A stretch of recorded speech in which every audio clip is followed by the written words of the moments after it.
We all face challenges that test us. Often our lives are enriched as we overcome our obstacles.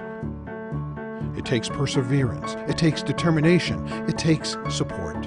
Washington's community and technical colleges are here to help students rise above and transform their lives every day through higher education. Community college was that bridge that I needed to go into university. If I went straight to a four-year university, I would have sunk. My life changed. Yeah. It was a watershed in my life, so to speak. There's just so much support. It was nice to be able to have that extra support that I needed. And they need a coach, they need a cheerleader. I needed it. And I had many wonderful people, my spiritual mother and the staff at Centralia College that will always continually be in my heart, you know, and are my cheerleaders to this day. This group of students is being honored for the success they've achieved. Getting to these seats was not easy for any of them. And while their stories are unique, thousands of students at Washington's 34 community and technical colleges have similar stories to tell, stories of how they've transformed their lives by attending a community or technical college. I come from a low-income family, and I've been working in the orchards since I was 13. With every fruit that I've picked for all these years, I promised myself that I was going to go to school. And I had no idea how I was going to get the money to go to school. We had no money. I come from Zimbabwe, Southern Africa. That's where I was born and raised. The three of us and my mom living what we call immense poverty, and that's not an exaggeration. So we were literally begging, borrowing, asking, going without, walking, torn clothes. Most times in school, I could not afford to go to school because the tuition was not paid. There was no money for bus fare. Sometimes you'd walk to school, like 10 miles or so, and you'd walk to school. You had to go to school somehow. And growing up, somehow I knew education was important. I ended up quitting school when I was 16 and got married. Had my daughter when I was 17, so I was a teen mom. I tried to go back when the kids were younger, and it just didn't work out for me. I did end up getting a GED.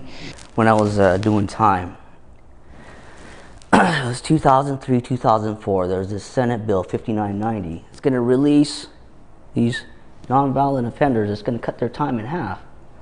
And I was really like, yeah, that's me. I got left by my mom in Reno, Nevada when I was 6 months old. When the authorities found me and my sisters, I was almost dead. And I hit the streets at age 11. In Ohio. I had the highest grade I completed was 6th grade. By the time I was 12 years old, I was selling ounces of cocaine to stay alive, you know, for money. And that became my life. Like so many other people, they turned to community and technical colleges to earn certificates and degrees and turn their lives around. Community college was that bridge that I needed to go into university, because I convinced myself that I wasn't good enough to go into higher education because I didn't have the money. And after people showed me that I was wrong, because I was, I felt like I could do it. And you know, Big Ben was that, it was that foundation that I needed. And the people at Big Ben were so kind to me. The advisors were extremely helpful. Everybody was always willing to help. And the teachers, I definitely built some great relationships with the teachers. And going into community college was just the right transitioning school. So I had the desire, but I didn't have the structured tools that I needed to transform from where I was there to where I wanted to go. The community college, where the classes were about 20 to 30 people at the max, and the structures, you know, they take time out to answer questions. The college provided lots of opportunities for me to get out there and network, as well as just do my studies and that sort of thing. So my instructors were really supportive. You know, if I had any kind of issues, they were really understanding.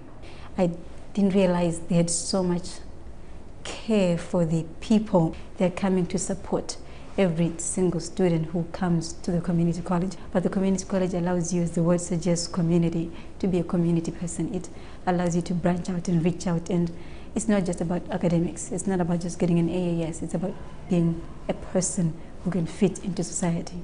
Community college was not just to help me with my academics. They helped me learn how to integrate back into society with a lot of different areas, communication, how to just be in a place I was non-familiar with, you know, the confidence, my confidence level of being able to walk down the street with my head held high, you know, they've helped me. And now I'm at WSU with a major in criminal justice and a minor in addictions recovery. And with this education, they found transformation. They gained the skills and knowledge they needed to get good jobs, contribute to the economy, and pursue even higher levels of education. Part of me just says, oh, this is no big deal. And then when I think deep down, it's a huge deal. It's a very huge deal. I never ever thought that I would be able to do what I'm doing today. I'm a design engineer at Genie Industries. They're a subsidiary of Terex Corporation in Moses Lake. We design aerial work platforms. I'm trying to get a bachelor's in psychology, and my goal is to get a master's in neurobiology from the University of Washington.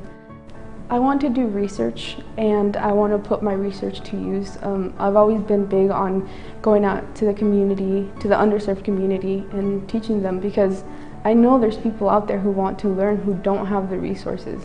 I was one of them.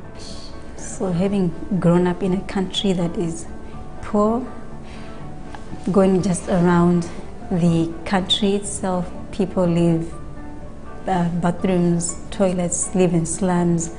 They live in plastic houses, mud houses, with the roofs leaking.